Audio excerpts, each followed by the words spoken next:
Welcome to NSTV. నేను రాజీవ్. ముందుగా headlines చూద్దాం. ముఖ్యమంత్రి రేవంత్ రెడ్డి ప్రధానమంత్రి నరేంద్ర మోదీ ఆశీస్సులతో 2 సంవత్సరాలలో నియోజకవర్గానికి కోట్లాది రూపాయల నిధులు మంజూరు కావడం జరిగిందని ఎమ్మెల్యే పవార్ రామారావు పటేల్ అన్నారు. శనివారం బైన్సాలోని సురలోక గార్డెన్స్లో నిర్వహించిన ప్రజాపాలన ప్రగతి ప్రణాళిక సమావేశంలో పాల్గొని ఆయన మాట్లాడారు. గత 10 సంవత్సరాల కాలంలో నియోజకవర్గం అభివృద్ధిలో కుంటిపడిందని, పంచాయతీరాజ్ శాఖ ఆధ్వర్యంలో హోం పథకంలో 142 కిలోమీటర్లు రోడ్డు, ఆర్ఎండ్బి శాఖ ఆధ్వర్యంలో 60 కిలోమీటర్ల రోడ్ల నిర్మాణానికి నిధులు మంజూరు కావడం జరిగిందని, త్వరలో టెండర్ ప్రక్రియ పూర్తి అయి పనులు ప్రారంభమవుతాయన్నారు. మెను అంటే మనకు ఫుడ్ అనేది చాలా క్వాలిటీ పెంచి విద్యార్థులకు ఈ యొక్క ప్రభుత్వం అవకతవకలు కాకుండా ఎవరైతే ఫస్ట్ వస్తారో వారికి ఫస్ట్ ఇచ్చి అందరికీ న్యాయం చేయాలని ఈ సభాముఖంగా మీకు తెలియజేస్తున్నాను. ఈ ప్రజాపాలన ప్రగతి పాలనగా వచ్చిన ఆఫీసర్స్కు, మన సబ్ కలెక్టర్ గారు, ప్రజాప్రతినిధులకు, సర్పంచ్లకు నా తరఫున ప్రత్యేక ధన్యవాదాలు తెలియజేస్తూ ముగిస్తున్నాను. జై హింద్, జై భారత్, జై ఉత్తర దక్షిణ భారతదేశంలో ఒకటి చదువుల తల్లి జ్ఞాన సరస్వతి మాతా మన భారతంలో దానికి ఎన్నో సార్ల అసెంబ్లీలో మాట్లాడండి, గౌరవ ముఖ్యమంత్రి గారిని రిక్వెస్ట్ చేసి, ఎండోమెంట్ మినిస్టర్ గారికి రిక్వెస్ట్ చేసి ఈరోజు 372 కోట్లతో జీవో ఇష్యూ చేసి 225 కోట్లు తక్షణమే ఫైనాన్స్ క్లియర్ చేసి మొన్న గౌరవ ముఖ్యమంత్రి చేస్తున్న పాత టెంపుల్ కూడా డెవలప్ చేస్తున్నాము. ఈ ఘనత ఇక్కడ ఉన్న గౌరవ ముఖ్యమంత్రి గారు నాకే తగ్గుతుందని ఈ సభాముఖంగా తెలియజేస్తున్నాను. నియోజకవర్గంలో కిరాయ హౌసెస్ లో మనం ఇప్పుడు మైనారిటీ స్కూల్ నడిపిస్తున్నాం. ముదోలో కానీ బయటలో కానీ ఆ 2 స్కూల్స్ కు సెంట్రల్ గవర్నమెంట్ పిఎం3 యోజన నుంచి 33 కోట్లు, దాదాపు 66 కోట్లు మైనారిటీ స్కూల్స్ కు శాంక్షన్ చేసి ఆ టెండర్ ప్రక్రియ కూడా పూర్తిగా సభాముఖంగా తెలియజేస్తున్నారు. అదేవిధంగా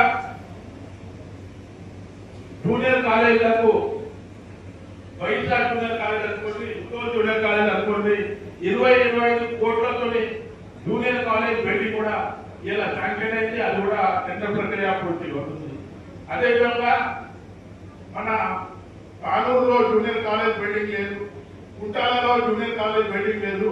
దాన్ని కూడా ఫండ్స్ త్వరలోనే శాంక్షన్ చేసి అక్కడ కూడా బిల్డింగ్ ఏర్పాటు చేస్తామని మీ సభాముఖంగా ప్రతి తాండాకు, బంజారా తాండకు ఇంతవరకు ఎవ్వరు కూడా చేసినట్ల అన్ని తాండాలకు అప్రోచ్ కూడా చేయడం జరిగింది. హనుమాన్ తాండా అనుకోండి, మెదక్పూర్ మాధవ్ తాండా అనుకోండి, ఆమ్గావ్ తాండా అనుకోండి, అదేవిధంగా రంగాశివి తాండా అనుకోండి, జాతా తాండా అనుకోండి, అన్ని తాండాలకు దాదాపు అన్ని తాండాలకు అప్రోచ్ పెట్టి 15 కరోడ్స్ శాంక్షన్ చేయించి ఆ రోడ్స్ కూడా టెండర్ ప్రక్రియ పూర్తిగా అయిపోతుంది. అది కూడా త్వరలోనే పరిష్కారాలని సభాముఖంగా తెలియజేస్తున్నాను. అదేవిధంగా ట్రైబల్ స్కూల్స్ లో ఏదైతే ఆశ్రమ స్కూల్స్ ఉన్నాయి, ఆ ఆశ్రమ స్కూల్స్ లో చాలా రూమ్స్ లేవు, డైనింగ్ హాల్ లేదు అని మొన్ననే మన ట్రైబల్ మినిస్టర్ లక్ష్మణ్ కుమార్ గారికి చెప్పి ఆ ఎన్ని ఆశ్రమ స్కూల్స్ ఉన్నాయి, మా దగ్గర 6 ఆశ్రమ స్కూల్స్ ఉన్నాయి, అన్ని ఆశ్రమ స్కూల్స్ కు ఏదైతే సౌకర్యాలు లేవు, మన డైనింగ్ హాల్ అనుకోండి, రూమ్స్ అడిషనల్ రూమ్స్ అనుకోండి, మన పిల్లగాళ్ళు పండటానికి రూమ్స్ అనుకోండి, అన్ని పత్రికా విలేకరులు అందరికీ పేరు పేరున నమోసమంజలి తెలియజేస్తున్నాను. ప్రజాపాలన ప్రగతి పాలనలో మీరు ఇప్పటిదాకా చేసిన ప్రతి డిపార్ట్మెంట్ నుంచి రివ్యూ పెట్టడం జరిగింది. ఆ రివ్యూలో హెల్త్ డిపార్ట్మెంట్ అనుకోండి, ట్రాన్స్పోర్ట్ డిపార్ట్మెంట్ అనుకోండి, municipal department, Panchayati Raj department, tribal department, minority school department, housing department, అదేవిధంగా ఎడ్యుకేషన్ డిపార్ట్మెంట్, ఎల్ఎస్ఐటి డిపార్ట్మెంట్ అందరిది రివ్యూ పెట్టడం జరిగింది. ఈ ప్రజాపాలన అనేది 99 రోజులు ఏదైతే గవర్నమెంట్ ఆఫీసర్స్ కానీ ప్రజాప్రతినిధులు కానీ ఒక 99 100 రోజులు కాగానే మేము బేఫికర్ గా ఉంటాం.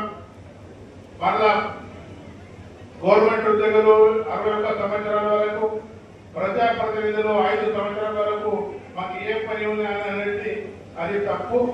ప్రజాపాలన కంపల్సరీ. ఏదైతే మోటార్ సైకిల్ మీద ప్రయాణం చేస్తాం హెల్మెట్ కంపల్సరీ పెట్టాలి. ఫైన్ పెట్టండి, ఒక్క 1000 రూపాయలు ఫైన్ పెట్టండి, కానీ హెల్మెట్ కంపల్సరీ పెట్టండి. ఎందుకంటే ప్రాణం కాపాడాలా, మనిషి బతికి ఉండాలంటే హెల్మెట్ మస్ట్ బి కంపల్సరీ. నేను మొన్న సిపి గారు నిజామాబాద్ సిపి గారికి అడిగితే వాడు ఏమంటున్నారు, మా డిపార్ట్మెంట్ వాళ్ళే పెట్టగలుగుతారు సార్, ప్రజలు పెడతారు. అంటే డిపార్ట్మెంట్ వాళ్ళు కూడా రిపేర్ కావాలి, ప్రజలు కూడా రిపేర్ చేయాలి. మన ప్రాణం కాపాడడానికి హెల్మెట్ మస్ట్ బి కంపల్సరీ అని. అదేవిధంగా మన డ్రంక్ అండ్ డ్రైవ్, డ్రింకింగ్ చేసి డ్రైవ్ చేసి కూడా చాలా బాగా. అవి ఒక్కడు డ్రైవర్ ఏదైతే డ్రంక్ చేస్తాడు అక్కడ ఉన్న ప్యాసింజర్ 5 కానీ 10 కానీ వాళ్ళ ప్రాణం బాగా భయం అయిపోతుంది.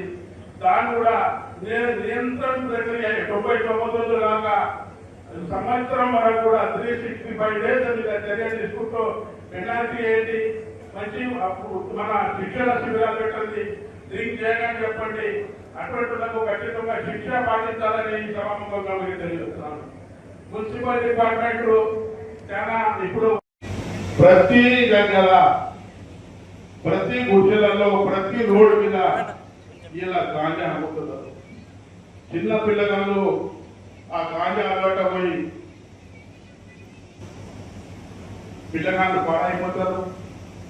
కొన్ని రోజుల తర్వాత దేశం పాడైపోతుంది. అదే ఆలోచించే అవసరం ఉంది.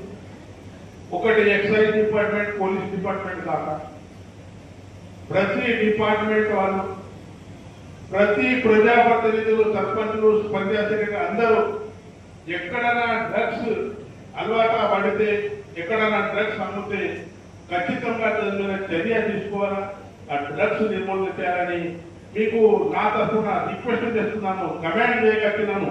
నా తరఫున మీకు రిక్వెస్ట్ చేస్తున్నాను. వచ్చే కాలంలో వచ్చే పిల్లగాళ్ళు చెడిపోతే మన దేశం కూడా చెడిపోతుంది.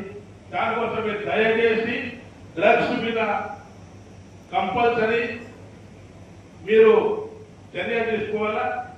అయితే పేరెంట్స్ అనుకోండి, అయితే గార్డియన్స్ అనుకోండి, అయితే పెద్ద మనిషి అనుకోండి, ఊళ్ళో పెద్ద మనిషి అనుకోండి, డ్రగ్స్ నిర్మూలన చేయాలని నేను ఈ సభా వేదిక మీద రిక్వెస్ట్ చేస్తున్నాను. ముఖ్యమంత్రి రెడ్డి అయిన తర్వాత ఎక్కడ ఏం జరిగిందో నాకు గుర్తులేదు.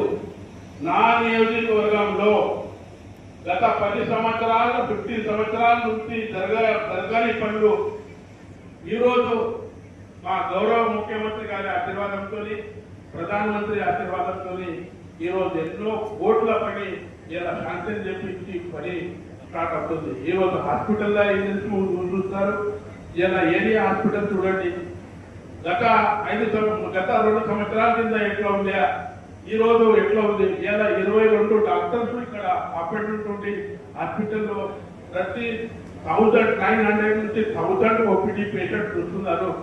కేవలం డాక్టర్స్ సహకారం, అక్కడ హాస్పిటల్ క్లీన్నెస్ అవి చూసి ప్రైవేట్ హాస్పిటల్ కూడా పోకుండా గవర్నమెంట్ హాస్పిటల్లో అన్ని విధాలుగా సౌకర్యాలు చేపిస్తున్నాను, మీకు అందరికీ తెలుసు.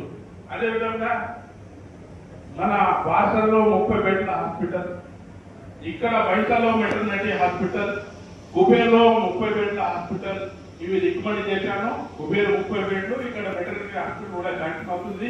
బాసరలో ఆల్రెడీ ఆ టెండర్ ప్రకారం నడుస్తుంది, తొందరగానే పని స్టార్ట్ అవుతుంది. అదేవిధంగా హెల్త్ మంత్రి భాగీరథ నుంచి బయట మున్సిపాలిటీకు 28 కోట్లు అమృత్ మహోత్సవంలో గౌరవ ప్రధానమంత్రి నరేంద్ర మోదీ గారి ఆశీర్వాదంతో మనకి 28 కోట్లు శాంక్షన్ చేసి అది కూడా టెండర్ కంప్లీట్ అయిపోయింది. అది కూడా ప్రక్రియ త్వరలోనే చాలా తెలుస్తున్నాను. అదేవిధంగా మన దగ్గర మాధవ్ చెరువు అని ఇక్కడ బయట టౌన్ లో ఉంది. మాధవ్ చెరువుకు అమృత్ మహోత్సవంలో 2,41 lakhs ఆ చెరువు రిపేర్ చేయాలా, అక్కడ ఒక టూరిజం సెంటర్ ఏర్పాటు చేయాలని 2 కోట్ల రూపాయలు ఏర్పాటు చేయడం జరిగింది. దానికోసం మన గౌరవ ముఖ్యమంత్రి గారికి, ప్రధానమంత్రి గారికి నా నియోజకవర్గ ప్రజల నుండి ప్రత్యేక ధన్యవాదాలు తెలియజేస్తున్నాను. పంచాయతీరాజ్ డిపార్ట్మెంట్ మీకు అందరికీ తెలుసు 10 సంవత్సరాల నుంచి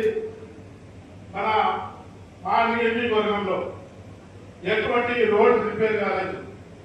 ఎక్కడ చూస్తే అక్కడ రోడ్స్ అన్ని గౌరవంగా అంటే డాంబర్ చెడిపోయింది, రోడ్స్ బాగాలేవు, యాక్సిడెంట్స్ అవుతున్నాయి. నా హయాంలో నేను గెలిచిన తర్వాత గౌరవ ముఖ్యమంత్రి రేవంత్ రెడ్డి గారి ఆశీర్వాదంతో 142 కిలోమీటర్ ఈ ముదోల్ నియోజకవర్గానికి పంచాయతీరాజ్ డిపార్ట్మెంట్ హ్యామ్ తరఫున ఈ మొన్ననే టెండర్ ప్రక్రియ కంప్లీట్ అయిపోయింది. 142 కిలోమీటర్లు మన నియోజకవర్గాలకు పంచాయతీరాజ్ డిపార్ట్మెంట్ నుంచి అన్ని విధాలుగా సంవత్సరం లోపట్లో అన్ని రోడ్స్ రిపేర్ అవుతాయి. సర్పంచ్ మన గవర్నమెంట్ ఆఫీసర్ కూడా తెలియజేస్తున్నాను. అదేవిధంగా ఆర్ఎండ్బి డిపార్ట్మెంట్ నుంచి 60 కిలోమీటర్లు మన హ్యామ్ లోపట్లో మన అర్లీ చక్కర్ నుంచి లోతరాకుంది, కుబేర్ మన బయట నుంచి సిరిపల్లి బార్డర్ వరకు ఉంటుంది. ఇక్కడ ముదూరు నుంచి వడగాం బార్డర్ వరకు ఇది కూడా 58 కిలోమీటర్లు హ్యామ్ రూపంలో టెండర్ ప్రక్రియ పూర్తిగా అయిపోయింది. అది కూడా త్వరలో పని స్టార్ట్ అవుతుంది. సభాముఖంగా చేస్తున్నాను. అదేవిధంగా 30 కోట్లతోని 50 కోట్లతోని సిఆర్ఐఎఫ్ గౌరవ ప్రధానమంత్రి నరేంద్ర మోదీ గారి ఆశీర్వాదంతో సెంట్రల్ రిజర్వ్ ఫండ్ నుంచి ముదోల్ నుంచి పచ్చిగూడ వరకు ఇక్కడ మాలేగాం నుంచి దిగువ వరకు డబల్ రోడ్డు గౌరవ ప్రధానమంత్రి నరేంద్ర మోదీ ఆశీర్వాదంతో ఆ రోడ్డు కూడా ఈరోజు టెండర్ ప్రక్రియ కంప్లీట్ అయ్యి పనులు స్టార్ట్ జరుగుతున్నాయి. మీరు అందరూ చూస్తున్నారని సభాముఖంగా మీకు తెలియజేస్తున్నాను.